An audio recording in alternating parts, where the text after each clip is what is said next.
For decades, they told us it wasn't happening. That the cameras, the data, the listening, it was all conspiracy theory, the paranoid fantasy of people who didn't trust the system. But then, one summer afternoon in 2013, everything changed. A single USB drive containing thousands of classified documents crossed an ocean. And suddenly, the conspiracy theorists were right. The question isn't whether the government lied anymore. The question is, what else are they still hiding? In June 2013, a 29-year-old computer contractor named Edward Snowden leaked classified documents from the National Security Agency to journalists around the world. The Guardian, Washington Post, 2013. These documents revealed that the U.S. government had been conducting mass surveillance programs on its own citizens and foreign nationals for over a decade, collecting phone records, emails, and internet activity on a scale previously unimaginable. For years, officials had denied these programs existed. When confronted with evidence, they minimized the scope. When the scope became undeniable, they defended it as necessary. This story matters now because the infrastructure built in secret after September 11th never went away. It expanded. The same technologies that were allegedly designed to catch terrorists became tools for monitoring everyone, everywhere, all the time. And most disturbingly, it all happened while government officials stood before Congress and the American people, looked into cameras, and said it wasn't happening. The roots of this deception stretch back to the days after September 11th, 2001. In the smoke and grief of that national trauma, Congress passed the Patriot Act with overwhelming bipartisan support. U.S. Congress, October 2001. The law expanded government surveillance powers dramatically, but most Americans didn't read the fine print. They trusted that extraordinary powers would be used only in extraordinary circumstances. Behind closed doors, the NSA began building something called PRISM, NSA documents via Snowden, 2013. The program gave the agency direct access to the servers of major tech companies: Google, Facebook, Microsoft, Apple, Yahoo. Users uploaded their lives, photos, messages, searches, locations, and the NSA quietly made copies. When tech executives were asked about government access to user data in the years that followed, many denied any knowledge of such arrangements. In March 2013, Director of National Intelligence James Clapper sat before the Senate Intelligence Committee. Senator Ron Wyden asked him directly, "Does the NSA collect any type of data at all on millions or hundreds of millions of Americans?" Clapper paused, then answered, "No, sir." Not wittingly. C-SPAN recording, March 12, 2013. 3 months later, the Snowden leaks would prove this statement false. The NSA was indeed collecting metadata on virtually every phone call made in America through a program involving Verizon and other carriers. Edward Snowden, working as a contractor for the NSA in Hawaii, had spent months methodically downloading classified files. He contacted documentary filmmaker Laura Poitras and journalist Glenn Greenwald, providing authentication and context for the materials. Poitras, Citizen4, 2014. In June 2013, Snowden flew to Hong Kong and met the journalists in a hotel room. The first articles began appearing in The Guardian and Washington Post that month. The revelations came in waves. PRISM was just the beginning.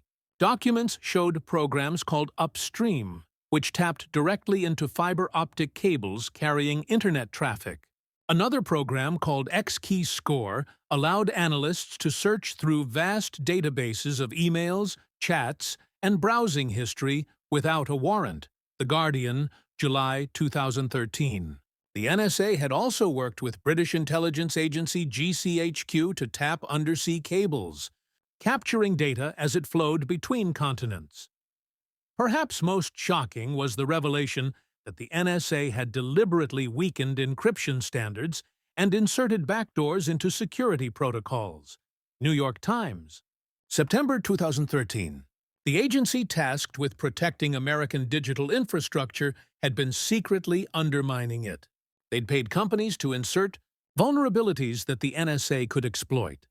Vulnerabilities that hackers and foreign intelligence agencies could potentially discover and abuse too. The scope extended far beyond American borders.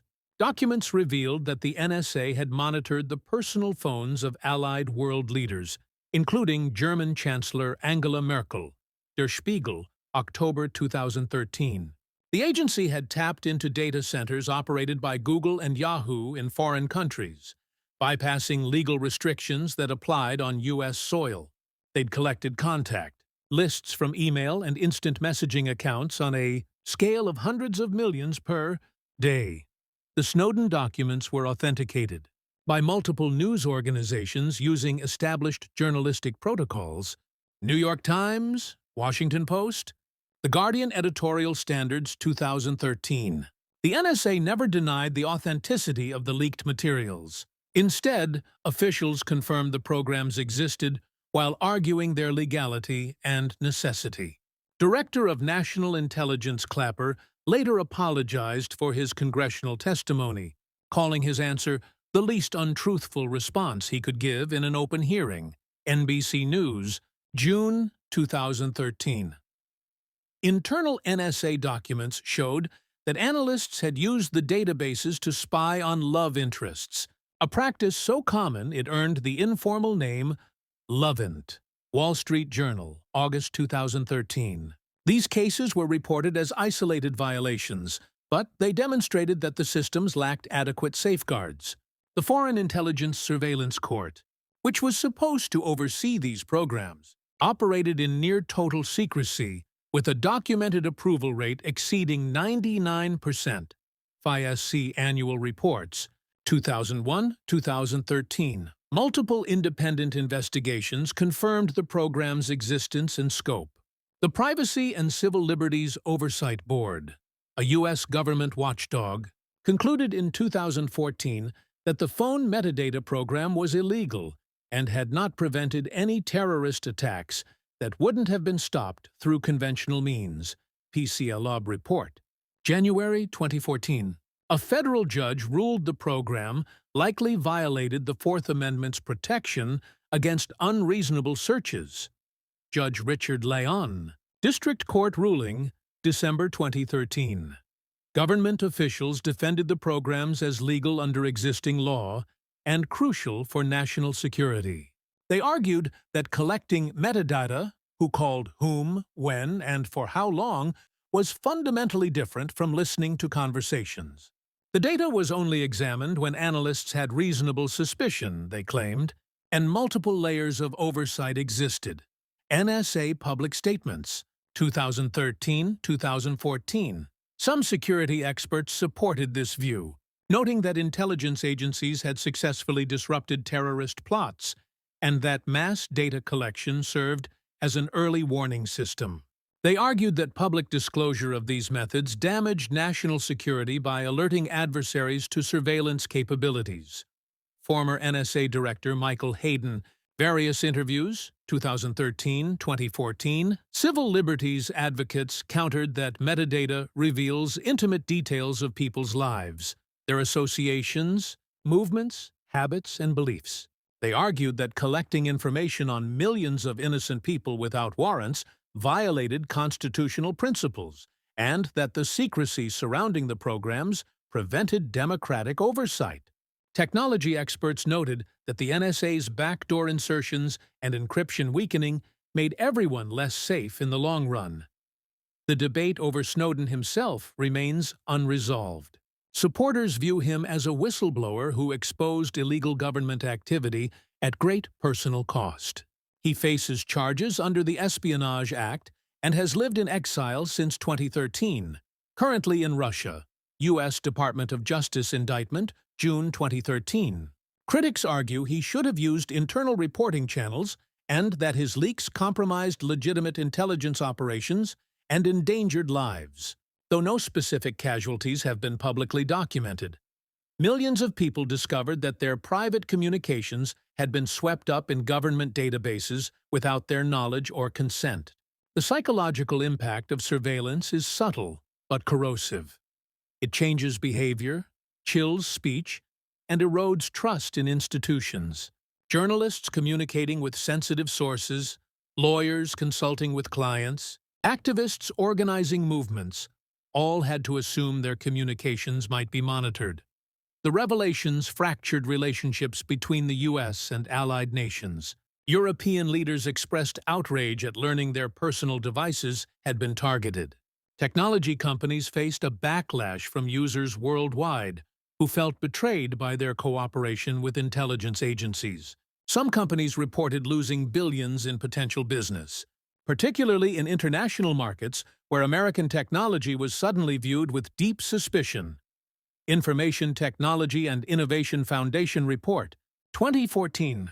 For Snowden personally, the cost was exile from his country, separation from family and friends, and life under constant legal threat. For the journalists who worked with him, including Glenn Greenwald and Laura Poitras, the story brought both recognition and persistent government scrutiny. The whistleblower's choice between loyalty to institution and loyalty to principle is never simple, and the consequences ripple outward in ways that affect countless lives. Surveillance isn't just about watching. It's about power. The power to know, predict, and potentially control. Imagine you're in a glass house. Every room is visible from outside. At first, you might not change your behavior, but gradually, subtly, you start to adjust. You avoid certain rooms. You dress differently. You have fewer visitors. The watchers might never actually do anything with what they see, but the possibility changes you. That's the surveillance state in miniature. The constitutional tension is real and old. The Fourth Amendment promises protection against unreasonable searches. It was written by people who'd experienced British soldiers searching homes without cause. But it was written for a world of paper and face-to-face conversation. What does reasonable mean when technology allows the collection of everyone's data in case it becomes useful later? Is it a search if a computer scans millions of records and only alerts a human when it finds a pattern? This story connects to something larger, the gap between secret government power and democratic accountability. Democracies depend on informed citizens making decisions about how much power to grant their government and under what constraints. When programs operate in classification darkness for over a decade, that accountability fails. The question isn't whether intelligence agencies should exist. Most people agree they should. The question is, who watches the watchers? And what happens when the watchers lie about being watched themselves? Here's what we know for certain. The U.S. government conducted mass surveillance programs for over a decade, while officials publicly denied it. The programs collected data on millions of people with minimal oversight. When confronted, officials misled Congress and the public. The Snowden leaks forced the truth into daylight. Here's what remains murky: the full scope of ongoing surveillance capabilities, the actual security value versus the constitutional cost, and whether meaningful reform has happened or whether programs simply moved deeper underground. The infrastructure built in secret doesn't disappear because it's been exposed. It adapts. So the question becomes, what changed and what's still the same? High confidence. Surveillance technology will continue advancing faster than law or oversight mechanisms. Artificial intelligence and machine learning make pattern detection exponentially more powerful. Facial recognition, location tracking through smartphones, and biometric identification are already deployed globally. The capability gap between what's technically possible and what's legally permitted will keep widening. Medium confidence. Some reform happened after Snowden. The USA Freedom Act in 2015 ended the NSA's bulk collection of phone metadata, requiring the agency to request specific records from telecom companies instead. U.S. Congress, June 2015. But many programs continued under different authorities. Court oversight remains largely secret. Whether these changes represent genuine accountability or cosmetic adjustment depends largely on perspective and access to classified information the public doesn't have. Low confidence. that we'll see another leak on this scale. After Snowden, intelligence agencies tightened security dramatically. Whistleblower protections remain weak, especially for contractors.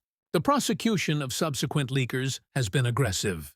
The next revelation, if it comes, may arrive through different channels: foreign intelligence disclosures, academic research, or technological forensics that reveals surveillance infrastructure hiding in plain sight. The most likely scenario is slow evolution. Technology companies implement stronger encryption, which intelligence agencies pressure them to weaken through legislation or coercion.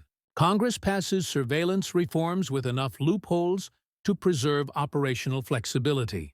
Periodically, journalists uncover specific programs, sparking brief public debate before attention moves elsewhere.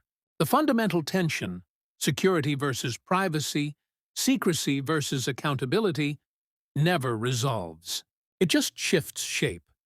More than a decade after Snowden's disclosure, the government's answer to "Are you watching us?" has changed from "no" to "yes, but legally." Whether that shift represents progress or just more sophisticated honesty is something each person has to decide for themselves. What's undeniable is that the tools exist, the infrastructure remains, and the temptation to use power secretly when publicly constrained is as old as government itself. If this story made you think about privacy and power differently, watch our next video exploring how your smartphone might know more about you than you realize, and what companies and governments can do with that data. The surveillance isn't just governmental anymore. It's everywhere, built into the technology we carry willingly in our pockets. Source notes and disclaimer. This script draws from publicly available documents released through journalism partnerships with Edward Snowden, official government statements and reports, congressional testimony, court rulings, and investigative reporting by The Guardian, Washington Post, New York Times, and other established news organizations between 2013 and 2024. Intelligence programs remain partially classified, and information continues to emerge through declassification and investigation. This video presents verified information while acknowledging ongoing debates about interpretation and implications. Viewer discretion is advised regarding discussions of surveillance and government secrecy.